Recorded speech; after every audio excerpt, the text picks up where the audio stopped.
Au cours de cette leçon, vous ferez connaissance avec la terminologie des bases de données.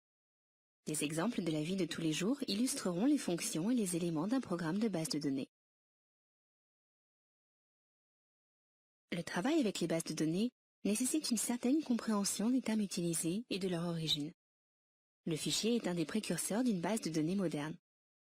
L'évolution de tels systèmes de classement et leur intégration dans le traitement des données électroniques a considérablement amélioré la gestion de l'information.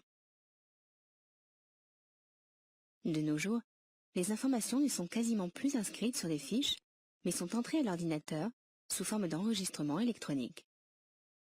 Il est alors possible d'y accéder très rapidement. Les éléments constituant un fichier se retrouvent d'une manière identique dans la base de données. Cependant, d'autres termes sont utilisés ici. Ils seront examinés plus en détail dans cette leçon, ainsi que dans les suivantes.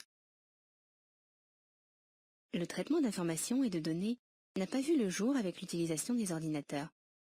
La gestion de l'information jouait depuis longtemps déjà un rôle important dans la vie professionnelle et dans le domaine privé.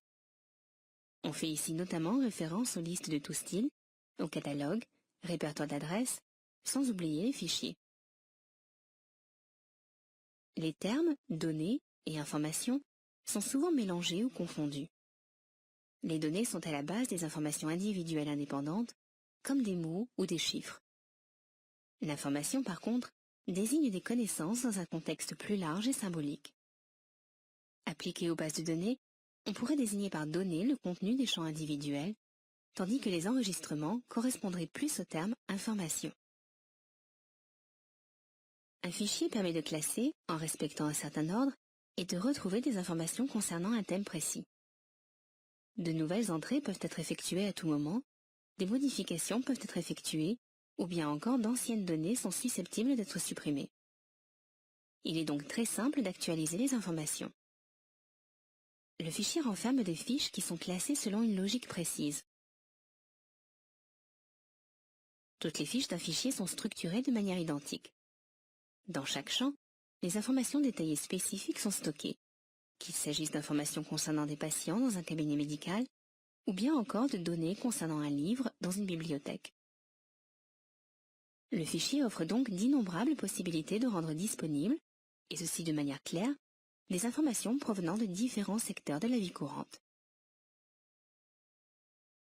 Dans le monde actuel de l'ordinateur, les informations ne sont cependant quasiment plus inscrites sur des fiches, elles sont remplacées par des systèmes de gestion de bases de données, SGBD, tels que Microsoft Access.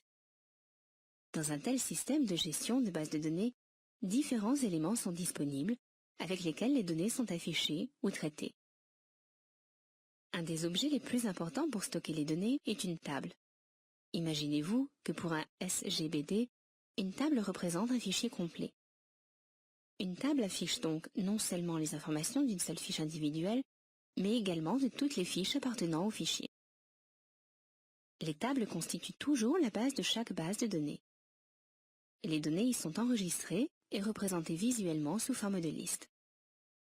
Comment les données peuvent être maintenant entrées dans une table et ainsi enregistrées dans la base de données?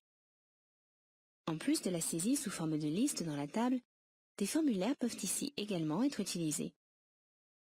Mis à part les possibilités de saisie, les formulaires sont également à votre disposition pour modifier ou pour supprimer les données. Sans pour autant aborder dès maintenant la table et d'autres objets de base de données en détail, une question se pose cependant. Qu'est-ce qu'une base de données? Une définition générale est: une base de données est une collection d'informations concernant un thème ou un but précis. Dans le monde informatique, on peut s'imaginer une base de données comme un fichier unique, ou bien encore comme un groupe de fichiers. Les fichiers de base de données renferment des enregistrements concernant un thème précis, ainsi que des objets nécessaires à la saisie, puis à l'édition des données. Différents outils tels que les formulaires ou les requêtes permettent de saisir et de retrouver les données de manière efficace. Les SGBD professionnels, comme par exemple MS Access, se caractérisent par le fait que des enregistrements peuvent être stockés tout en étant répartis dans plusieurs tables. Il est possible de définir des relations entre les tables à l'aide desquelles les informations peuvent être automatiquement insérées de manière appropriée. Il est ainsi possible de ne saisir qu'une seule fois les informations nécessaires et d'éviter par conséquent des redondances inutiles. Durant ce cours, vous étudierez les fonctionnalités de base des applications de bases de données modernes. Pour en faciliter la compréhension, de petites bases de données seront manipulées. Cependant, il faut également remarquer ici que de nombreux autres domaines de la vie de tous les jours peuvent également constituer les principaux domaines d'application de plus grandes bases de données.